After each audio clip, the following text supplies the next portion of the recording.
Día 213, lección número 27, Carta de Judas. Importancia en la Biblia y su estructura. Judas escribe como un defensor de la fe. Los impíos no son los paganos fuera de la iglesia, sino los falsos profetas que están dentro. El que se relacionen con la fe no quiere decir que vivan en la fe. Los impíos no tienen al Espíritu, como los justos. El impío permanecerá eternamente en la oscuridad de las tinieblas, pero el justo vivirá eternamente.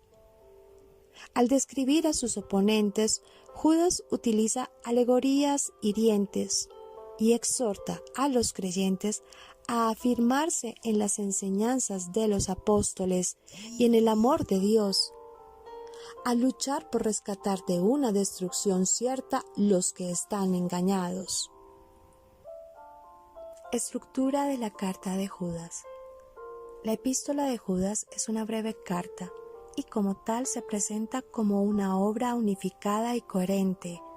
Su redacción es retórica y consta de 3 componentes: una situación crítica, una audiencia que es constreñida a la decisión y a la acción, y las obligaciones o demandas que se plantean.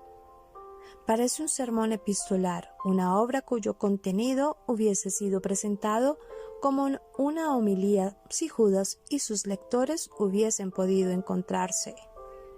Tras una salutación y una explicación del móvil de la epístola, está la primera sección principal en la que se encuentra una amonestación contra la doctrina falsa.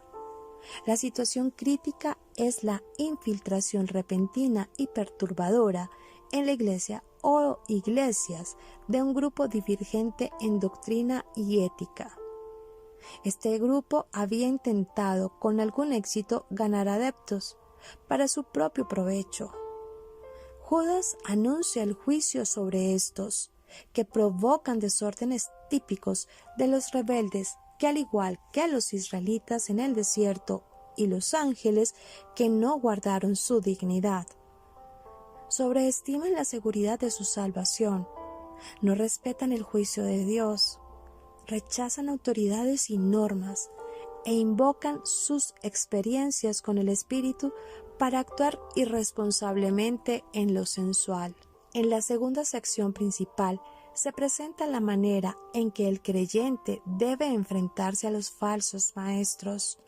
La mejor defensa es recordar las palabras de los apóstoles y luchar por la salvación de los que han caído en semejantes errores. La epístola concluye con una de las más hermosas alabanzas cristológicas de la Biblia. ¿Cómo leer Judas? Judas no desperdició palabras mientras habla de lo que está mal y qué debemos hacer al respecto. Él dejó en claro que debemos pararnos firmes por la verdad y contender por la fe. Mientras lees, puede que quieras saltarte a la segunda carta de Pedro y observa cuántos paralelos hay entre estos 2 libros, mientras ambos buscan combatir la falsa enseñanza en la iglesia. A medida que lees las palabras persuasivas de Judas, mantente atento a las advertencias, pero también fíjate en las promesas y el ánimo a vivir vidas cristianas genuinas. Quizás pienses que con la necesidad de luchar contra tanta enseñanza falsa, Judas estaría algo desanimado, pero es justamente lo opuesto. Él está más impresionado con la capacidad que Dios tiene de mantenernos en su camino, que con intentos del enemigo por desviarnos. Su canción final de alabanza irradia gran gozo y confianza. Y ahora, que toda la gloria sea para Dios, quien es poderoso para evitar que caigan y para llevarlos sin mancha y con gran alegría a su gloriosa presencia. Que toda la gloria sea para Él, quien es el único Dios, nuestro Salvador.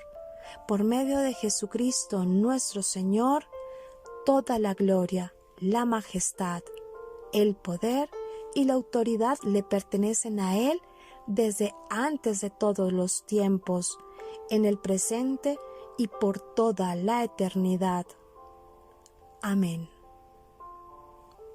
¿Por qué leer Judas? Para proteger del prejuicio, para guardar del ataque, para rechazar al enemigo. Durante siglos defensores recios han levantado muros y fomentado guerras, invirtiendo recursos humanos y materiales en batallas para salvar naciones y ciudades. Y con entrega total y abandono valeroso, muchas personas pelearon por sus familias. Es una regla en la vida que luchemos para sobrevivir. Lo que es de gran precio para nosotros lo defenderemos con todas nuestras energías de todo ataque real o imaginario. La palabra de Dios y el don de vida eterna tienen un valor infinito. Se les ha confiado a los fieles discípulos de Cristo. Hay muchos que viven oponiéndose a Dios y a sus seguidores. Tergiversan la verdad de Dios, tratan de engañar y destruir al incauto. Pero la verdad de Dios ha de prevalecer, llevada y defendida por quienes han dedicado la vida al Hijo de Dios. Esa es una tarea importante, una responsabilidad tremenda, y es un gran privilegio aceptar esta comisión.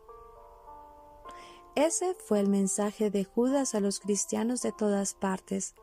Vendrá la oposición y surgirán maestros impíos, pero los cristianos deben contender ardientemente por la fe, rechazando toda falsedad e inmoralidad, recordando los actos maravillosos de Dios de rescate y castigo, y las advertencias de los apóstoles.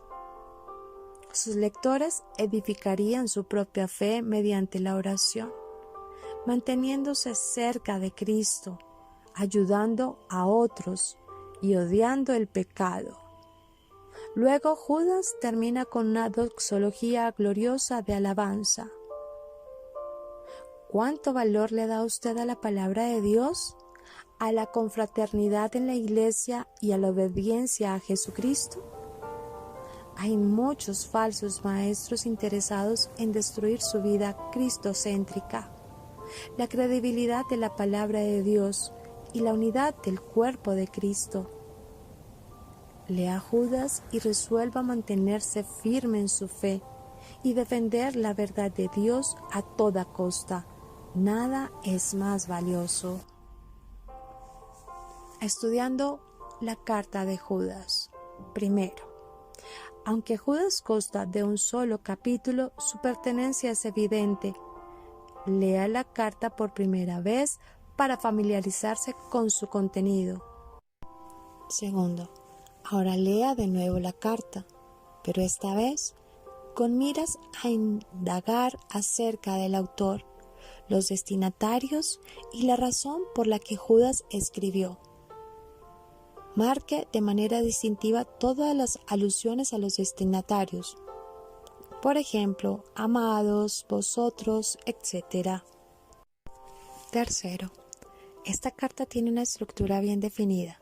Primero Judas se refiere a los impíos y luego recurre al Antiguo Testamento para poner un ejemplo o recalcar lo que quiere decir. Al leer toda la carta, preste atención a ese patrón. Tal vez quiera subrayar cada incidente o referencia que cita Judas del Antiguo Testamento. Al estudiar, observe lo que hacen los personajes del Antiguo Testamento y tome nota de la manera como Dios los trata. Si quiere profundizar el contenido de este libro, sobre todo en lo que tiene que ver con los impíos a los que alude Judas, consulte las referencias cruzadas que aparecen en la carta, las cuales tratan sobre los personajes y ejemplos de Judas que toma del Antiguo Testamento.